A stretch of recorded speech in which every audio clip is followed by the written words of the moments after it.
오늘 말씀의 제목인데요. 한번 따라해 주시겠어요? 예수 왜 우리의 희망인가? 네. 오늘 본문에서 보니까 가나의 혼인잔치집에서 예수님이 초청받은 이 혼인잔치집에서 포도주가 떨어졌어요.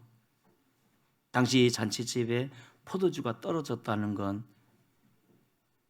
위기 중에 위기 아니었습니까? 그때 예수님의 육신적 모친인 마리아가 간청합니다. 포도주가 떨어졌다고. 그것이 나와 무슨 상관이 있나이까? 예수님 말씀하셨음에도 마리아는 하인들에게 강권합니다. 예수님이 무엇을 시키든 그대로 행하라고,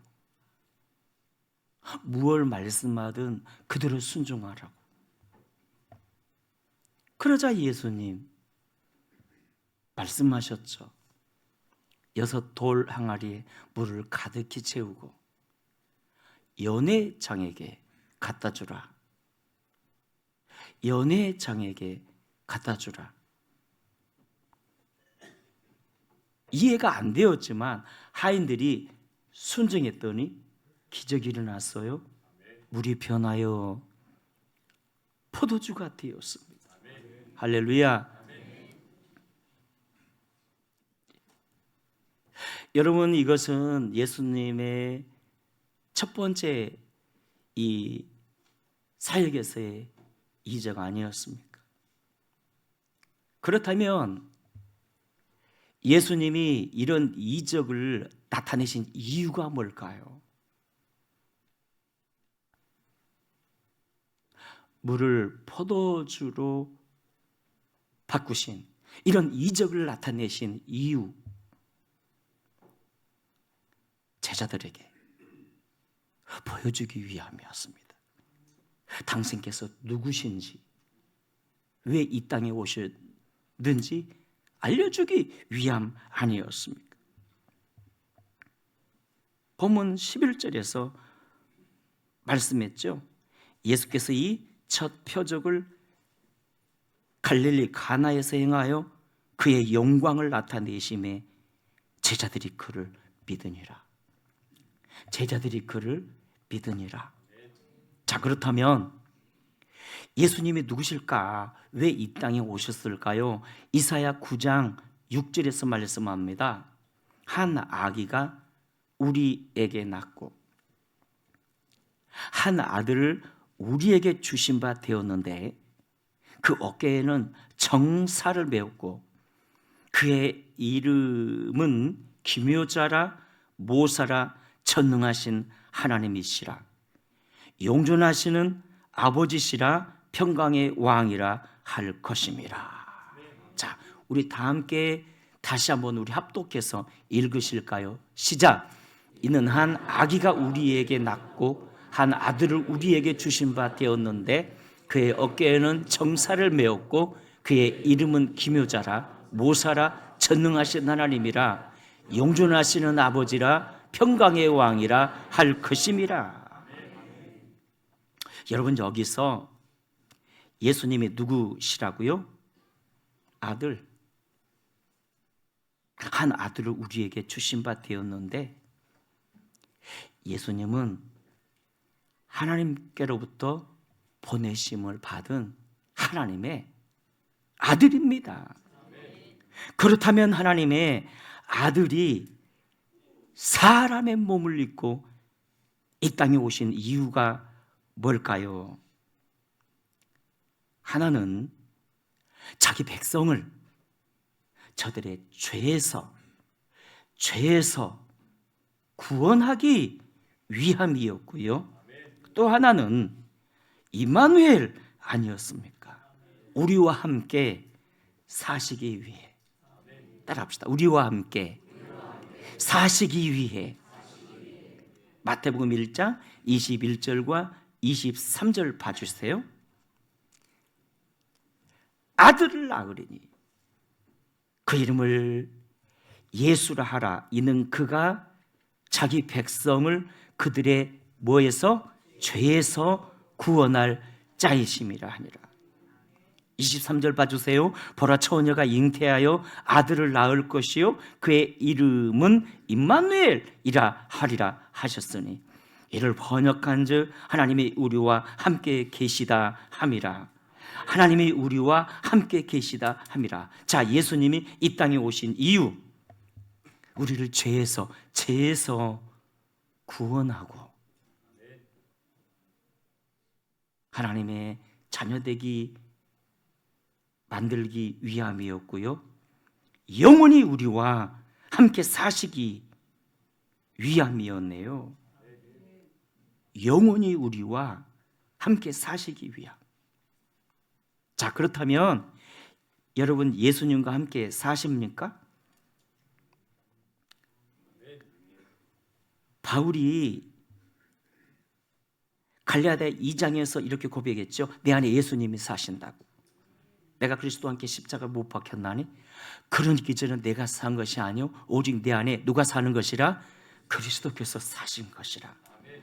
그리스도께서 바울과 함께 사신다면 우리와도 함께 사신다는 겁니다. 이걸 여러분이 믿으셔야 합니다. 인정하고 받아들이셔야 합니다. 또한 예수님은 그 어깨에 정사를 배웠고요, 정사, 백성을 다스리고 통치한다는 뜻입니다. 그래서 정사의 다른 표현이 세퍼드, 목자 아닙니까? 와, 예수님은 목자로 오셨어요.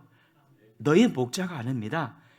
내게 목자로, 내 인생의 목자로 오셨다니까요. 다윗이 고백했지요. 주는 나의 목자시라고. 때문에 우리도 이렇게 고백할 수 있어야 합니다. 주는 나의 목자시니. 주는 나의 목자십니다. 주는 나의 목자시니. 와. 또한 예수님은 기묘자와 모사로 오셨고요, 탁월한 분이란 뜻입니다. 여러분, 예수님의 탁월함이 언제, 어디서 가장 강하게 나타났죠? 무슨 사건에서? 십자가 아닙니까? 예수님은 당신의 십자가로 하나님의 공의와 사랑을 만족시키심으로 오늘 우리에게 완전한 구원을 이루어 주셨어요. 그래서 바울은 예수 그리스도의 십자가를 하나님의 지혜라고 말했습니다. 와, 십자가가 지혜네요. 예수님이 누구라고요? 기묘자, 모사. 또한 예수님은 전능하신 하나님, 용존하신 아버지가 되세요. 창조자 아닙니까? 온 우주 삼라만상을 말씀으로 지으신 분. 요한복음 1장에서 말씀합니다. 만물이 그로 말미암아 예수로 말미암아 지은 바 되었으니 지은 것이 하나도 그가 없이는 된 것이 없느니라. 여러분, 예수님이 우리에게 왜 용존하신 아버지가 되실까요? 우리에게 희생과 사랑으로 완전한 희망, 완전한 소망, 완전한 평강을 주셨거든요. 누가복음 4장 18절에서 말씀했죠. 주의 성령이 내게 임하셨으니, 예수님께 임하셨으니 이는 가난한 자에게 복음을 전하게 하시려고 내게 기름을 부으시고 나를 보내사 포로 된 자에게 자유를.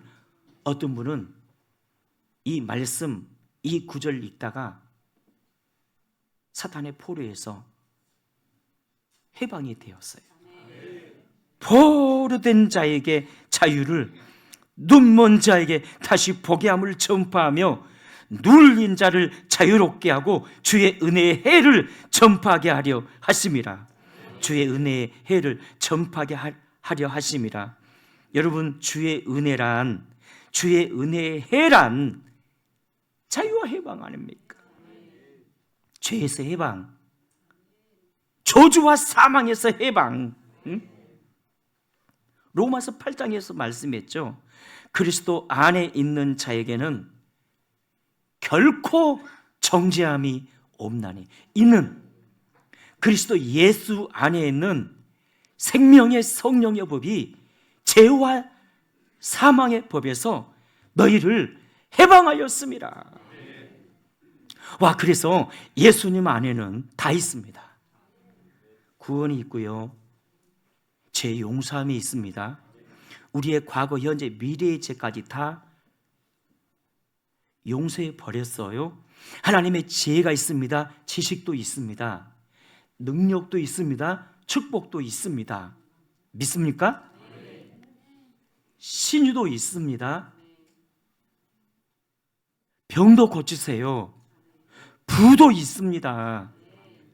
하나님이 세상을 이처럼 사랑하사 독생자를 주셨으니 이런 저를 믿는 자마다 멸망치 않고 영생을 얻게 하려 하심이라.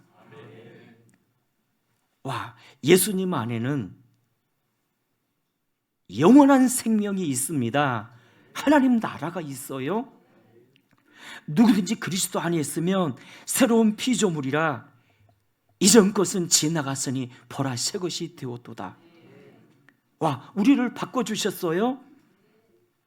마귀의 자녀에서 하나님의 자녀로, 지옥의 자식을 천국의 자녀로 바꿔주셨습니다. 나는 부활이요 생명이니 나를 믿는 자는 죽어도 살겠고 무릇 살아서 믿는 자는 영원히 죽지 아니하리라. 영원한 사망 인생을 부활 인생으로 바꿔주셨습니다.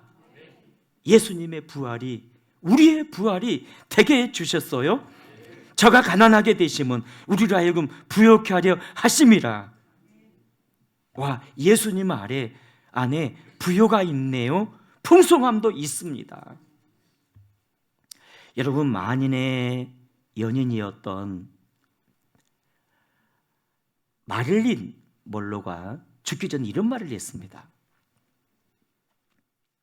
나는 한 여성이 가질 수 있는 모든 것을 가졌습니다.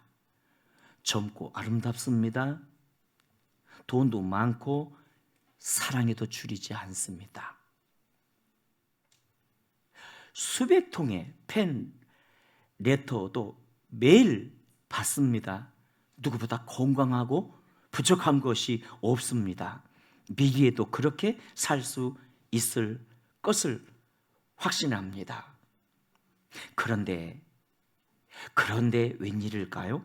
나는 너무나도 공허하고 불행합니다. 뚜렷한 이유를 찾을 수는 없지만 불행합니다. 결국 그는 1962년 어느 날 나의 인생은 파장하여 문 닫는 해수욕장과 같다는 글을 남기고 생을 마감하지 않았습니까? 세상의 모든 행복의 조건을 다 가졌음에도 그에게 하나님이 없으니까 공허했고요, 진정한 만족도 없었고요, 불행했습니다. 인생이 신구루 같았습니다.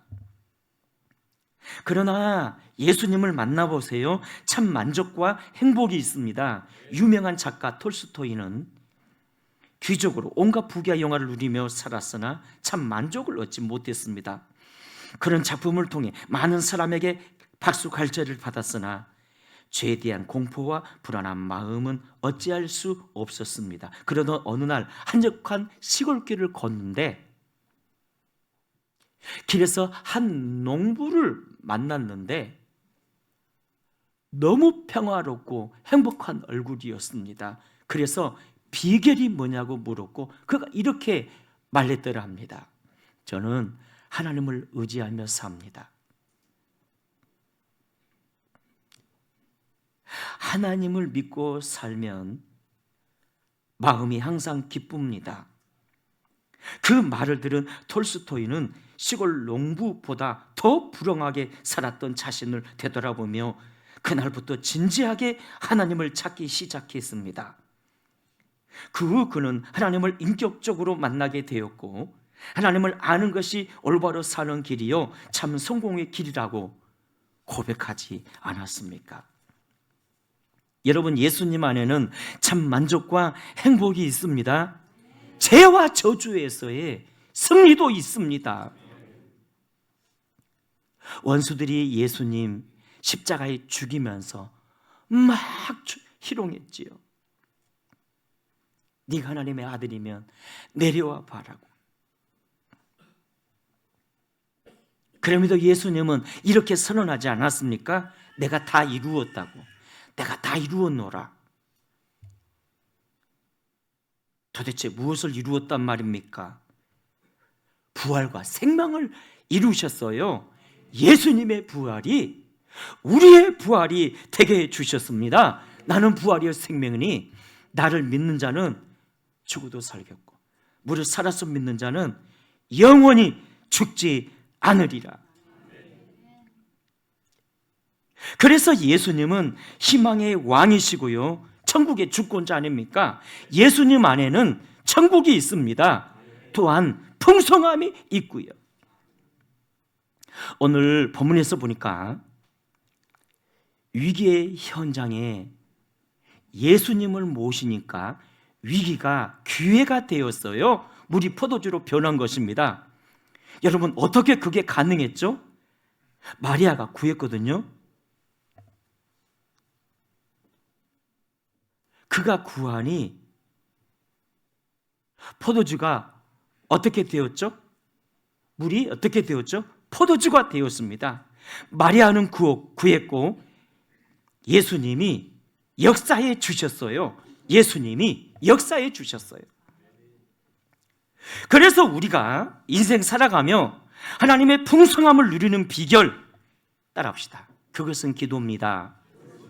예수님이 말씀했죠. 내 이름으로 기도하면 내가 시행하겠다고. 지금까지는 너희가 내 이름으로 아무것도 구하지 않았으나 이제 구하라 그리하면 받으리니 너희 기쁨이 충만하리라. 여러분, 제 여동생이 대학병원에서 수술 잘못해가지고 이 목 디스크 수술을 잘못해가지고 이 신경이 끊어졌잖아요. 스스로의 힘으로 일어날 수도 없어요. 휠체어도 홀로 탈 수가 없습니다. 벌써 3, 4년 지난 것 같습니다. 얼마나 절망이겠습니까? 그렇게 건강하던 친구가 그렇게 아프니까 가족들도 외면하더랍니다. 와. 그런데 지난 목요일 날 제가 동생을 방문을 해서 함께 식사를 하는데 동생이 말합니다. 오빠, 나 이제 힘들게이지만 일어나 조금씩 걸어. 할렐루야. 분명 의사는 치유 불가능이라고 판정을 했어요. 근데 힘들게 일어나서 걸어요. 여러분, 이건 기적이에요. 왜냐하면 목 디스크니까 이 허리 아래가 아니라 이 아래 목 아래가 다 불구였으니까요. 근데 힘들게 일어나 걸어. 그래 동생 고마워. 그동안 일어서려고 얼마나 고생을 했어. 얼마나 고생을 했어. 고마워. 고마워. 동생이 한마디 하더라고요. 자식 새끼들 두고 내가 이렇게 무너질 수가 없겠더라고. 그래서 기도하면서 몸부림쳤어. 일어나려고 애를 썼어. 애를 썼어. 그리고 저 역시 새벽마다 선포했지요. 예수 이름으로 사랑하는 동생은 일어서라. 예수 이름으로 일어서라. 근데 선포를 잘못한 거예요. 예수 이름으로 일어나 걷고 뛰어라 했어야 돼. 근데 일어서라, 일어서라. 그러니까 이러만 서고 따박따박 잡으면서 따박따박 가지면 이 걸어요. 힘들게. 예수 이름으로 일어나 걸어라, 달려라 해야 돼. 몇 년 만에 의사들도 우짜 이런 일이 있을 수 없는 기적이래요. 있을 수 없는 기적이래요. 따라합시다. 우리가 기도하면 주님이 일해 주십니다. 와, 보니까 절망의 상황에서 포기하려고도 여러 번 생각을 했대요. 그런데 인내하며 버티니까 주님만 바라보며 기도하고 선포하고 기도하고 또 선포하니까 기적이 일어난 거예요. 제가 언젠가 청계산에 기도원에 청계산 기도원에 갔더니 그때가 한 밤 10시쯤 되었던 것 같아요. 와, 기도원 안에서 밖에서 기도하는 그 수많은 사람들, 나라를 위해 기도하는 사람들이 청계산 기도원에 많이 올라오더라고요. 우리나라는요 기도하는 사람들이 많아요. 자, 그런데 나라를 위해 그렇게 기도하는데 지난 10월 26일 날 200만 명이 나라를 위해서 기도했는데 이 나라가 왜 이렇게 위기 가운데 지금 어려워진 겁니까? 여러분, 이것은요 실패라고 보면 안 됩니다. 성경에 보면 이런 사건이 많아요. 예를 들면 사무엘 선지자가 온 이스라엘 백성들을 미스바로 모이게 하고 회개시키며 우상을 그냥 타파를 하고 백성들로 하여금 금식하고 하나님께 돌아오게 하지 않았습니까? 자, 그런데 온 백성들이 회개하고 하나님을 회복하자마자 어떤 일이 벌어졌지요? 블레셋이 쳐들어왔어요. 블레셋이 비겁하게 블레셋이 쳐들어왔어요. 그러자 하나님이 어떻게 이 블레셋을 해결하셨죠? 천둥 번개로 그냥 박살을 내버린 거예요. 뿐만 아니라 히스기야 왕도 마찬가지입니다. 그가 왕이 되고 나서요 하나님의 뜻대로 살려고 몸부림치며 온 백성들에게 회개를 명령하고 성경을 찾아가지고 우리가 말씀으로 돌아가자 종교개혁 운동을 일으켰다고요. 그래서 종교개혁에 성공했다 싶었는데 자, 어떤 일이 벌어졌죠? 아수르가 쳐들어왔어요. 18만 5천 군대를 이끌고.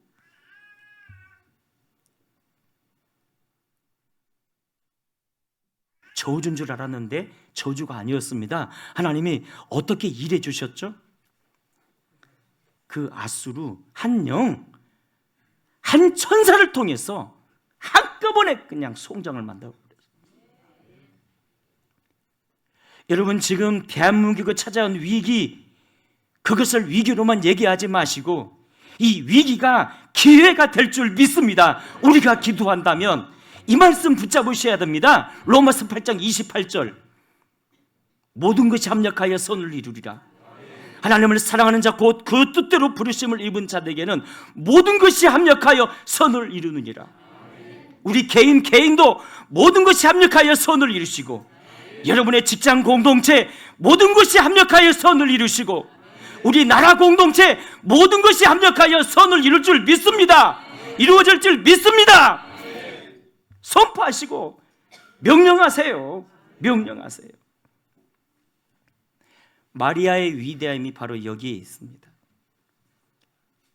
초청받은 그 가나 혼인 잔치집에 포도주가 떨어졌어요. 위기 중에 위기입니다. 모두가 걱정만 하고 있을 때 예수님께 간청한 사람이 누구죠? 마리아. 마리아 한 사람의 기도가 잔치집뿐만 아니라 그곳에 수많은 사람들에게 행복을 가져다 주었네요. 그 한 사람의 간청이, 기도가 위기를 축복으로 바꿨어요. 에스더 한 사람의 기도가 나라의 위기를 여러분 승리로 바꿨어요. 느헤미야 한 사람의 기도가 무너진 예루살렘의 그 성벽을 다시 회복시켰어요. 한 사람 한 사람, 한 사람 한 사람, 하나님을 아는 한 사람, 예수 그리스도 안에 있는 그 한 사람, 그분의 능력을 믿고 말씀 붙잡고 기도하는 그 한 사람. 주님이 이렇게 말씀하시네요. 할 수 있거든요. 무슨 말이냐? 믿는 자에겐 능치 못할 일이 없느니라. 누구든지 이 산을 명하여 저 바다로 던져져라 하고 그 말한 것이 그대로 될 줄 믿고 의심치 않으면 그대로 되리라. 여러분, 대통령이 탄핵이 되고 막 국회가 뭐 시끄럽고, 어차피 이 나라의 미래는요 정치인들 손에 달려있는 게 아니에요. 하나님 손에 있고 기도하는 우리 손에 달려있는 거지. 그 사람들 바라보지 마세요. 어차피 자기 욕망대로 움직여요. 우리는 예수 바라보시고, 와, 주여, 내가 그 한 사람 되겠습니다. 공동체의 어려움들, 가정이든 내 회사든 내 교회든 우리 나라든, 주님, 내가 위기를 축복으로 바꾸는, 할렐루야, 저주를 승리로 바꾸는 그 한 사람 마리아가 되겠습니다. 기도하고 승리하는 우리 모두가 되시기를 주의 이름으로 축원합니다.